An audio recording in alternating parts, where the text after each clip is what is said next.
Hello, this is Janet Michael. In addition to hosting The Valley Today each weekday at noon on the River 95.3, I also produce podcasts, and I'm excited to introduce you to a new podcast series in partnership with Lord Fairfax Community College. Having provided higher education and career training for the past half-century, LFCC is tightly interwoven into the fabric of the Northern Shenandoah Valley and Piedmont regions. Join me every week for conversations with current and former students to hear their funny and inspiring stories as we learn about their journey to higher education, the role that LFCC has played, where they are now, and where they plan to go.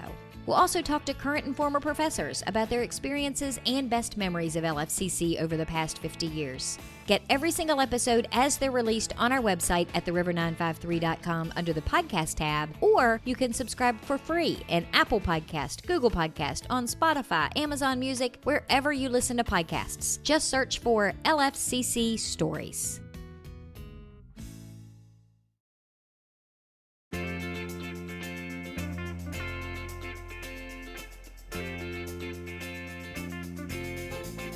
Hello and welcome to The Valley Today. I am your host, Janet Michael. Happy Thursday as you are listening to the show today. We, however, have pre-recorded our conversation on the Zoom screen.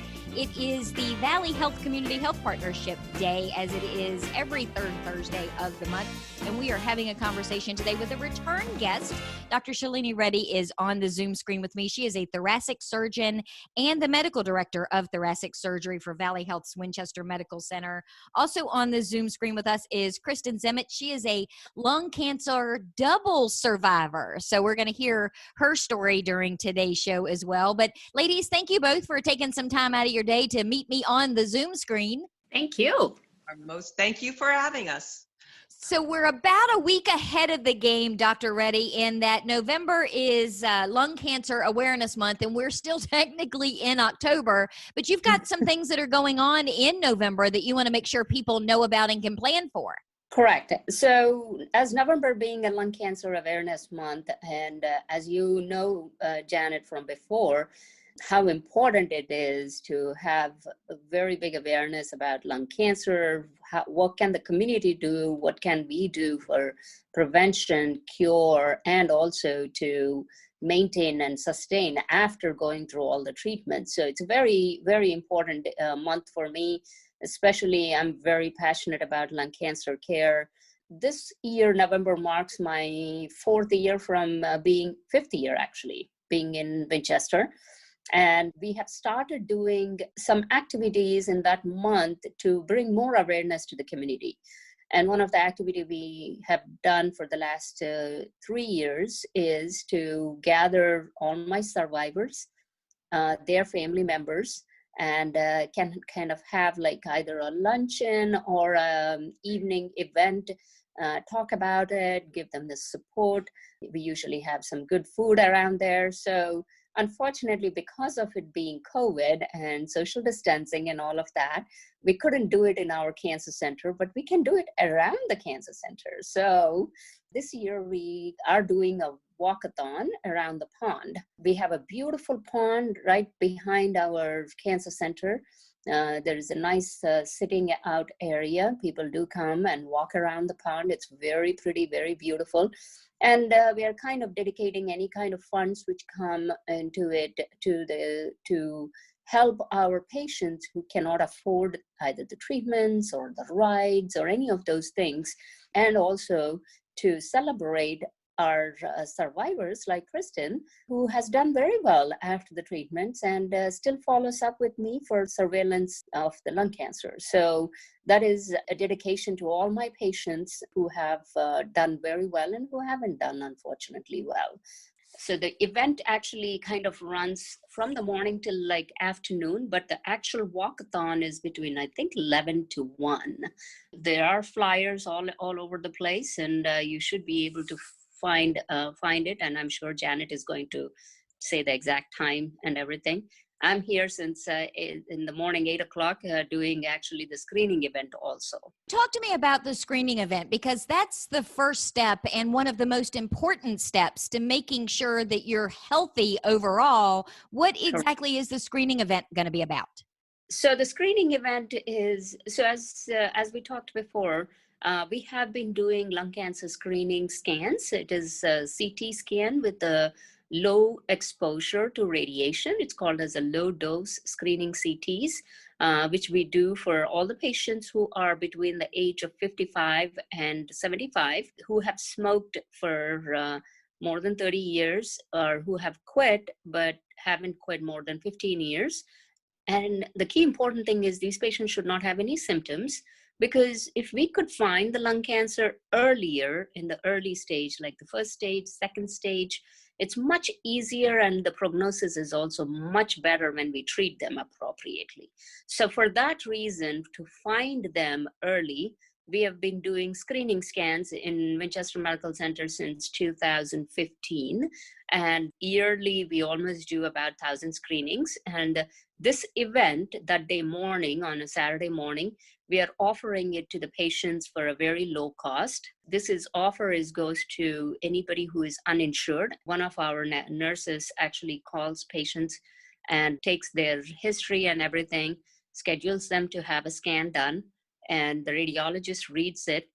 Myself and one of my pulmonologists will be there to talk to them ahead of time, and also give them the results after the scan has been completed, and explain to them what are the next steps to do. If we do find a spot in the lung, what are we going to do? If we don't find it, what is the next follow-up, which is usually in a 1 year time, they should have a follow-up scan. And also, not only that, we would like to coach them for smoking cessation. We do have a partner, Lindsay Temple, who sits with us also to do smoking cessation classes, or enroll them into smoking cessation, because that is the key component of it. And it's a shared decision making also. That means they have to understand what a scan means, and what will happen if we find not only lung nodules, but something else. They may have an aneurysm, or they may have some other abnormality. So we need to talk to them also. So that is the reason why, as physicians, we sit with them and spend some time going over the results and going over what they need to do. So this event is actually held in that day morning on November 7th in our own radiology department, Diagnostic Center. They come in, they get the scans done, and they get the results, and then they go home. They will have any follow-up visits if needs to be. And it's about $99 for uninsured patients only. Which is a pretty substantial discount, because out of pocket normally for anybody else to just walk in uninsured and say, I want to have this scan done, you're looking at upwards of $250. Correct. It's about $250. And then there is a radiologist fee, which has been waived. And our physician fees have also been waived for all of this. You mentioned catching this early enough. I'm guessing that by the time someone might start experiencing any symptoms, if there are any symptoms, sometimes that is too late. So the goal is to get them in now if they fall into those criteria, and maybe get ahead of the curve a little bit. Absolutely. Because unfortunately, lung cancer is one of those things which doesn't give symptoms until it is too late. And at which point they are in an advanced stage where giving them treatment, they cannot go through surgery, and we have to do chemotherapy or radiation depending on what stage they are. Their prognosis also drops significantly. The stage 1 lung cancer prognosis is about good 75 to 80% if 5-year survival rate, if we have addressed it with appropriate surgery. As the stage goes up, from stage 3 onwards, it almost drops to 25%, which is significantly lower than the stage 1. So we want to catch it early. And can you tell me one more time, we're going to go to break and then come back, and I want to talk with Kristen, but can you tell me one more time who is a good candidate, what the parameters are for someone who, whether they're coming to this event or want to call their own primary care physician and schedule their own scan? What are the parameters? So the parameters are age between 55 and 75. This is for Medicare patients. And also most commercial patients, or also insurance patients, can also fit into this criteria. Those who have smoked have a smoking history of 30 pack years. So they have been smoking at least 1 pack a day for the last 30 years. That's what it means, or more. And patients who have quit, but quit within the 15 years time period. If they are over 15 years, they usually don't qualify. And the key important thing is no symptoms. They should not have any symptoms. And most don't actually at that early stage. So those are the people who qualify for this scan. And I know you have a limited number of spots available. It's $99, and people do have to register for the event. They pay when they get there. It's on November 7th, Saturday, November 7th, and it's happening from 8 a.m. till noon. I will, Dr. Reddy, put all of that information on the show notes page so people can find the link and be able to go register. So let's take a quick break. When we come back, I want to talk a little bit, too, with Kristen, because, Kristen, you're kind of an anomaly. Not really an anomaly. You are a double survivor of lung cancer, but have never smoked in your life. So I want to make sure people understand, yes, that really does happen, and hear your story. Can we do that after the break? Yes, please.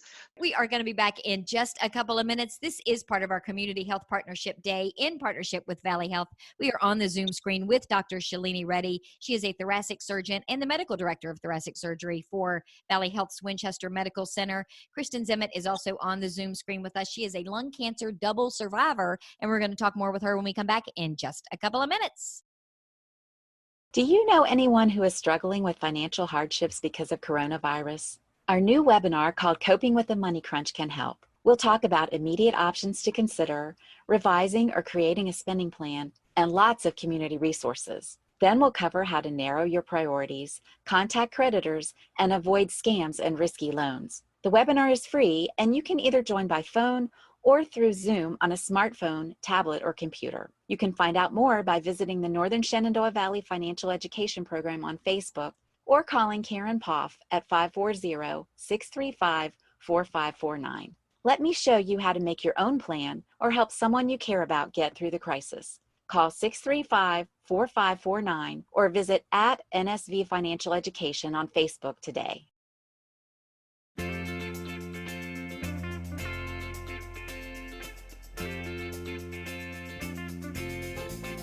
Welcome back to the Valley today. I am your host, Janet Michael. Happy Thursday as you are listening to the show today. We, however, have pre-recorded our conversation over the Zoom screen. It is our Community Health Partnership Day. So we are on the Zoom with Dr. Shalini Reddy. She is a thoracic surgeon and medical director of thoracic surgery for Valley Health's Winchester Medical Center. Also on the Zoom screen with us is Kristen Zimmett. She is a lung cancer double survivor, and November is Lung Cancer Awareness Month, and Dr. Reddy is spearheading a couple of events that are going to be happening at Winchester Medical Center at the Cancer Center that we're going to tell you about again at the end of the show. But Kristen, I want to have a quick conversation with you first, because we touched early in the first segment about the fact that these screenings that are being offered on November 7th are ideal for someone who doesn't have symptoms, because the earlier you are diagnosed, the greater your chances for survival. You have survived lung cancer twice. How did you come to get your first diagnosis? It was fairly miraculous. I had visited a dying friend at a nursing home which was suffering from an upper respiratory tract rampant infection. And there was a sign on the door, "Don't come in if you don't want to get this." But I wanted to say goodbye, and I went in, and sure enough, I got it. And I coughed a little too long. And I went to my doctor and said, is this walking pneumonia? I said, "I don't think so, but we'll do a chest x-ray." And there it was. Walk me through when you're told we have found something. I mean, what goes through your mind? He called it a mass, and I immediately nailed it with its name. I think there is too much fear out there for naming and owning cancer. If you name it, you can fight it, you can beat it. I'm the daughter of a man who died of cancer and never used the word, and that will not happen to me. So I saw it as a call to take hold of life with both hands, and I did. This was in 2013. You clearly went through all of the treatment. Everything was great. How did you come to get a second diagnosis?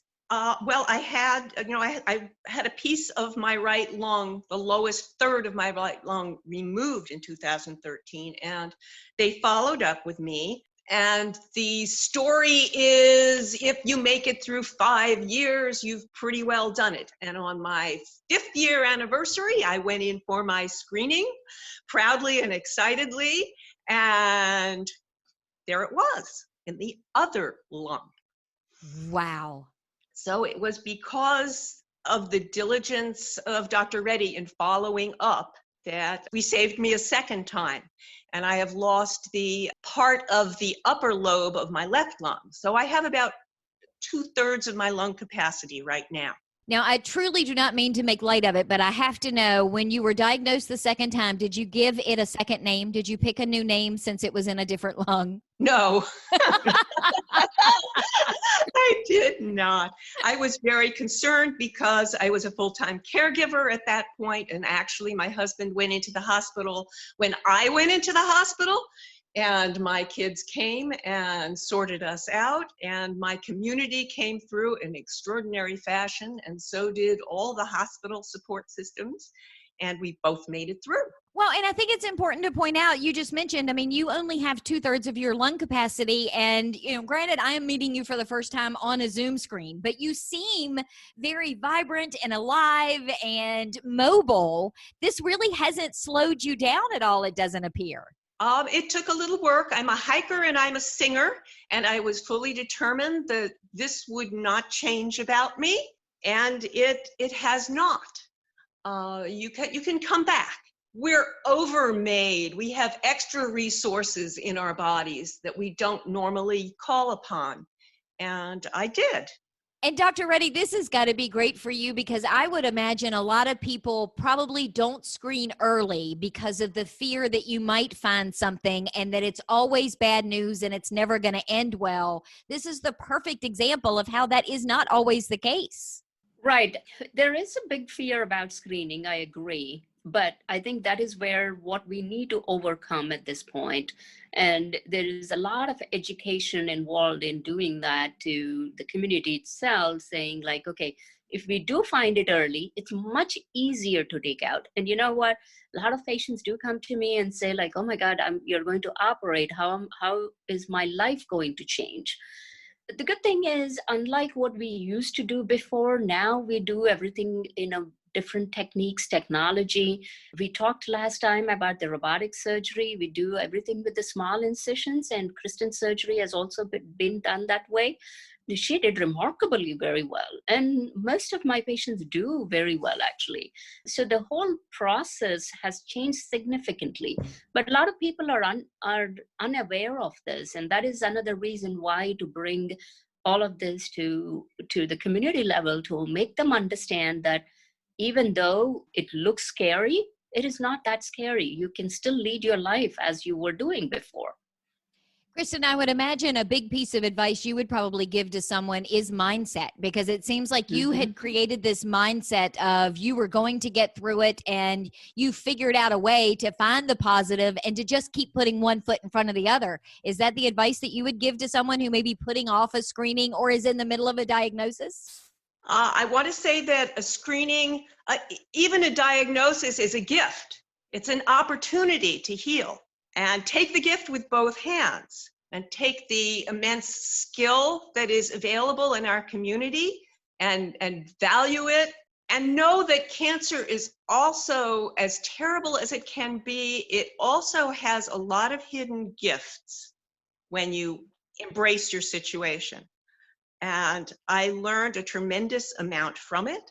I learned who loves me and who I love. I learned how large a community has me in its care, how tangibly. I learned what matters most in my life and what I want to live to accomplish and experience. I learned the preciousness of my breath and the preciousness of my family, and my faith is better. And I am also a better healer. I do Reiki with integrative care at the hospital, and I'm a better healer for having been a patient. Dr. Reddy, I think you should start including Kristen in all of your consults, because how could you feel bad after even just having a couple of minutes of conversation with her, regardless of what your diagnosis is? Absolutely, absolutely. I mean, like, we had such great conversations. I mean, this is one of the part of my job which I love. When my patients come back for the screening, for the surveillance tests, for this visit, we usually do the CAT scan for the convenience and making sure that they don't wait anxiously at their home. We actually do the scans and then see them immediately. They walk over from the diagnostic center, and you have to see them. Their faces are all very anxious when they come into the room, and like, oh my God, what's going to happen next? When I come in and I give them the news, they say, everything looks good. You don't need to worry. They are like almost jumping with joy and hugging me. And of course, these COVID times, you can't even touch anybody, but but it's one of my best things which I could do in my job, is to give them a good news saying like there's no more cancer. But at the same time, these are the things which we do to find if they have cancer back again, and what can we do if we have them. And I'm very blessed to have an entire team along with my patients to guide them through all of this process and help them to understand what it means and how can we help, how can we navigate through their journey.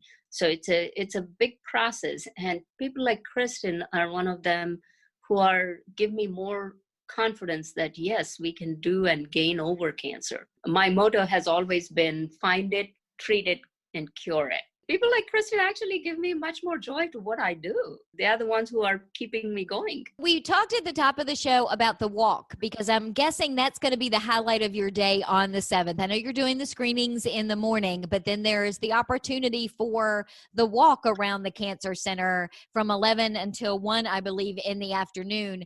Can someone come if they've been diagnosed, or someone who is a survivor, if someone maybe who has lost a family member and they'd like to walk as a tribute? How is the walk going to work? Can you walk me through that one more time? Yes, so our walk is around the pond, so people can enter through the cancer center. There are signs. They can park in front of the cancer center and Winchester Oncology Center, and they walk through and of course everybody has to wear the masks, and they come in small groups, and it can be patient's family, survivors who have already been through the treatment. And then we can go around the pond to have a little walk in small groups. And the key important thing is to mix and mingle and talk to each other of how they have survived their journey. And it is open to public, basically, to all my patients, their family members. Last year, actually, we did have a good small turnaround, but most of the family members came along. Sometimes the spouses or kids don't come for every meeting, but they took this opportunity to bring them too. It was fun to have a chit chat with them, what their life is like, and they can share. They always, patients talk to each other and ask them questions. How did you do this? What happened? So it's another kind of an awareness for everybody to understand that they have survived. And I understand there's also a virtual component for someone who may want to participate but can't physically come out to the cancer center that afternoon. There is. So we do have a virtual. I think they can hashtag it. They can do it at home if they want to, or just align to support it, support the walk, support our patients, support family members who have gone through this journey. Kristen, will you be there that day? Absolutely, and I look forward to seeing many of my fellow survivors. Well, ladies, we are going to wrap up our conversation for today. Again, I will put all of the information. The community low-dose CT lung screening is happening at the Cancer Center on Saturday, November 7th from 8 a.m. to noon. You do have to register in advance. The fee is only $99. It is geared towards those who are uninsured. Links and more information will be up on the show notes page, along with all the information for the awareness walk. Ladies, thank you both so much for taking some time out of your day to come and share this information with me. Thank you, Janet, for involving us. It's a very good community event where people need to know. Tomorrow we are having a conversation with Startup Shenandoah Valley. So if that has piqued your interest, meet me back here tomorrow just a few minutes after noon, and I will have that show ready to go for you.